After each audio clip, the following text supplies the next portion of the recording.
Hi everyone! Here is a review of episode 2 of Amazon's The Rings of Power. As always, spoilers ahead.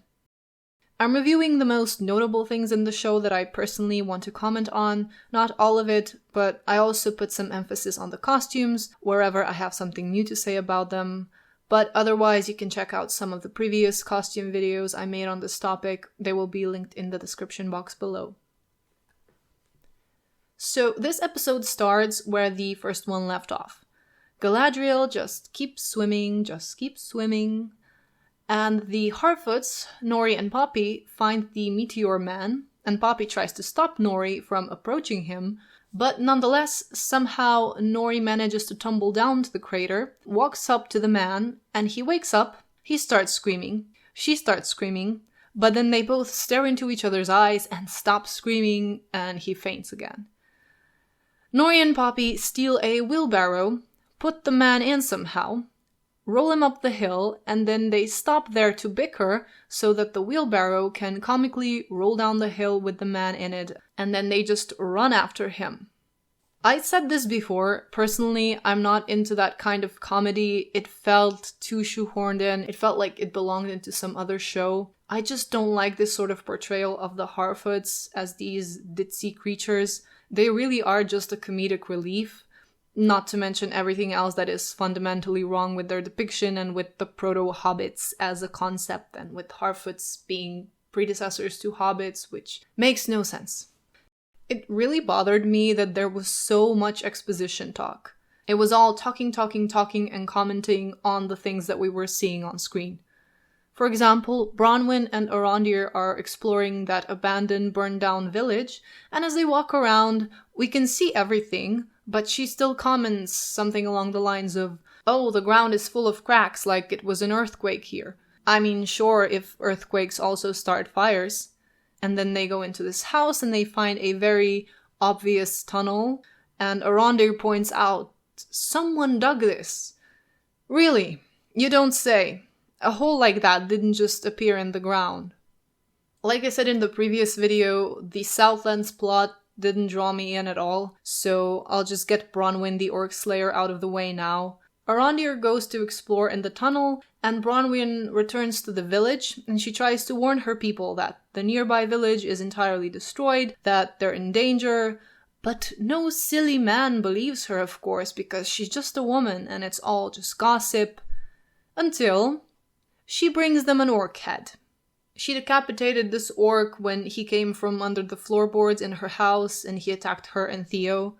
Now, do the villagers have a reason for not believing her? No, not really, but she's a woman and it will give her so much power if she's right and all these silly dismissive men are proven wrong. At Eregion, Celebrimbor tells Elrond that he wants to make a tower with a forge. I wonder what for. But he doesn't have enough manpower to build it, and so Elrond suggests that they go to the dwarves to ask them for help. First of all, their outfits.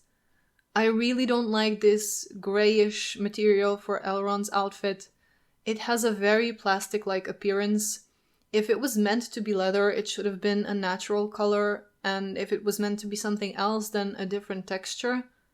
And this swirly pattern, I've seen this on so many things in this show already, mostly in the promotional images, I'll put some here, and I hate it because it looks so random and basically just like some low-effort detail work. Forget the embroidery, forget layering and actual textures on clothes that come from the material that they're made of. Nah, just put some swirls everywhere. There is no depth to this costume, it looks very flat and one-dimensional. The material is a very odd choice, and these lapels look pretty artificial too. I don't even know what they're supposed to be. Tree bark, maybe? And Celebrimbor's outfit choice is also something. I don't know why they put him into this literal gown, especially because he's an elven smith. If anyone, you would expect him to be dressed in a more masculine way, at least for an elf. But he looks the most androgynous out of all of them. The costume itself, I don't know. The fabric is nice enough, there's some detail and embroidery, but why dress him in this, I will never know. So anyway, they go to Khazad-dum, and apparently they walk there like it was a casual stroll. Celebrimbor still in his long velvety coat, very unfit for travel. Elrond is apparently Durin's friend, but the dwarves don't let them in, so ultimately Elrond evokes some right, and they do let him in, but they just leave Celebrimbor there. Elrond tells him, yeah, go home, wait for me in Eregion. Yeah, they came all this way, and now he's just gonna turn around and stroll back, apparently. Elrond and Durin, because Durin is mad at him, have this stone-breaking contest. Again, there is this tell, don't show moment, or rather tell and also show, because the dwarves, as well as Elrond, who suggested that, should know what this rite that was evoked is, but Durin explains it for the audience, of course. And I was thinking, how much more interesting and suspenseful could that have been if we just got to see that scene play out instead of having everything explained to us? Anyway, Elrond forfeits after a while of breaking stones, and therefore he has to leave, so Durin escorts him, and we learn that Durin was mad at him because he apparently hadn't heard from Elrond in 20 years or so. Elrond hasn't been to Durin's wedding, and this and that, which was just such an odd plot point. Yes, 20 years is nothing in the life of an elf, but if Elrond was really Durin's good friend, wouldn't he visit his friend a bit more often? Stay in touch at least? Enough to know that Durin got married and had 2 children in this time? And would Durin not have invited him to his wedding? It was such an odd conflict, but it was also resolved with no problem and no weight to it. Elrond basically just says, I'm sorry, congratulations on everything. Durin invites him to meet his family, and then Disa insists that Elrond stays for dinner, and basically all is forgotten. Water under the bridge. Also, Disa and Durin's children are apparently called Gerda and Gamli, which... Remember berries, am I right? Gimli, remember him? Sounds just like Gamli, right? Right? Yeah? You like the show yet? But really, here's a positive one. I really like the Khazad-dum theme. I think it's the most memorable one so far. Fits the dwarves. In fact, it's the only memorable score up to this point for me. Khazad-dum visually looked pretty good as well. I was expecting a bit more, perhaps some metals in the architecture maybe. There was craftsmanship of the stone, but I would like to have seen something more with metals. But otherwise, it was a nice design visually. About the clothes and beards, I had a feeling that they're trying to make every race in Middle-earth look more ancient than in Lord of the Rings by making their costumes shabbier and kind of downgraded. With the Harfoots, that's pretty obvious. The people in the Southlands also look dirty and grim. The dwarves, on the other hand, seem a bit unfinished. Their design is on the simple side. They have maybe a big statement necklace or one chunky piece of jewelry, which is not necessarily bad, but that's not all you would expect from master craftsmen of Middle-earth. At least in my opinion, I would expect more attention to detail and intricacy, that their beards and hairstyles would be a bit more awe-inspiring. But instead they kind of look a bit messy and unkempt, and visually they don't really make you think, wow, these are some mighty people. One final odd thing on the topic of dwarves is this. So when Elrond arrives, they escort him to this room where he's going to be breaking stones with Durin, and then Durin comes in and he shouts Khazad, and the rest of the dwarves reply with Dum. So they're basically calling out Khazad-dum. Which, I don't know if there's anything in the books about that being an exclamation or a greeting type thing, but Khazad-dum is literally the name of their home, obviously. It's translated as dwarf mansion or dwarf delving. So it came across as odd that they'd be shouting the name of their dwelling as a greeting or greeting to the prince.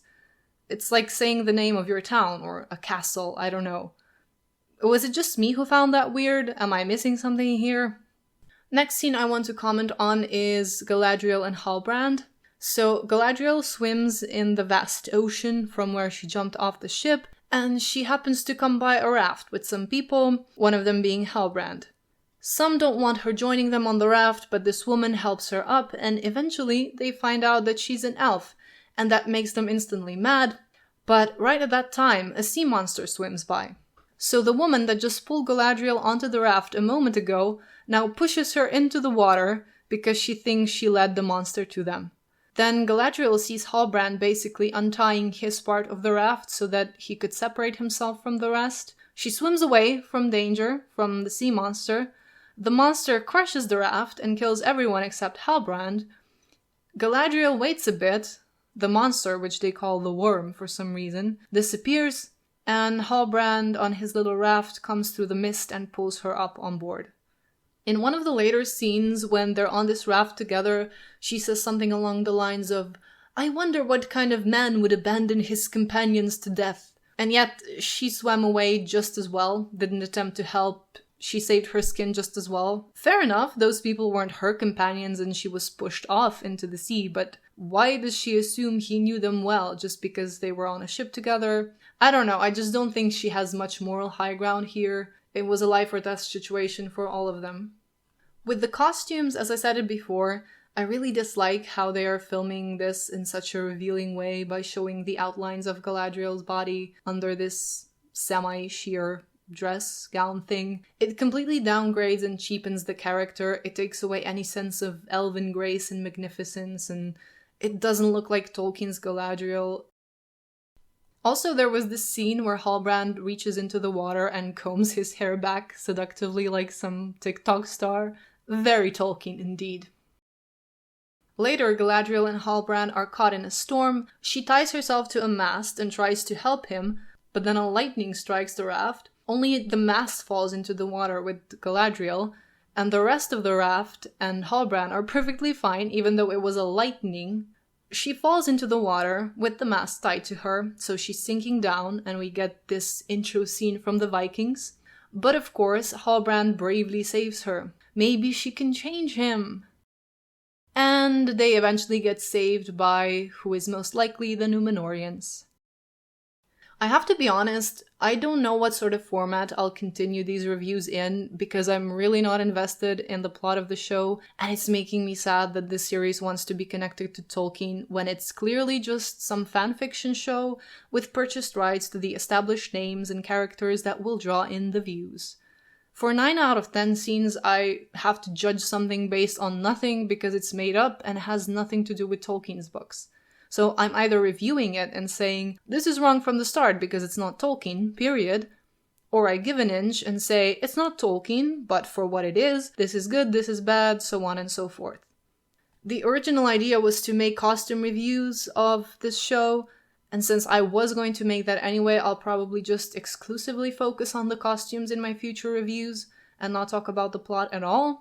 I do expect us to see the Númenóreans in the next episode, so there will be plenty of new costumes to cover in the next video, but for the rest of the show, I honestly don't know if there will be enough new costumes to comment on episode by episode. Maybe I'll make a recap in the end of the first season, or join 2 or 3 episodes together.